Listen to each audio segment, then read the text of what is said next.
Daily Forex. This is Chris taking a look at the gold market. The gold market initially fell during the trading session here on Friday, but then turned around to show signs of life again.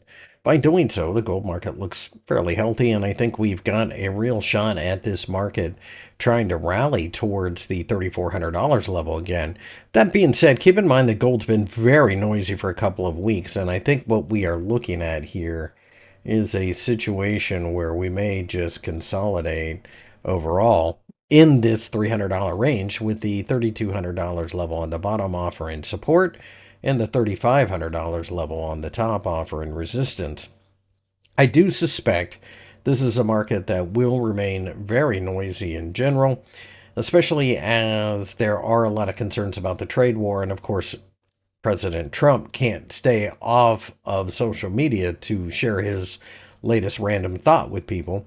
It is going to move the gold market.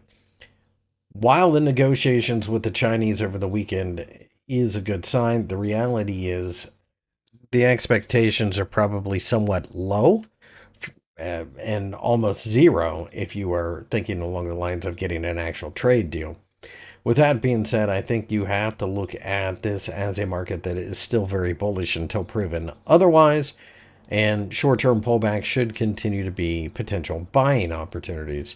When you look at the weekly chart, it does look a little uglier because we formed a shooting star followed by a negative candlestick, and by this candlestick for the week, that although not a shooting star, we did give back about half the gains.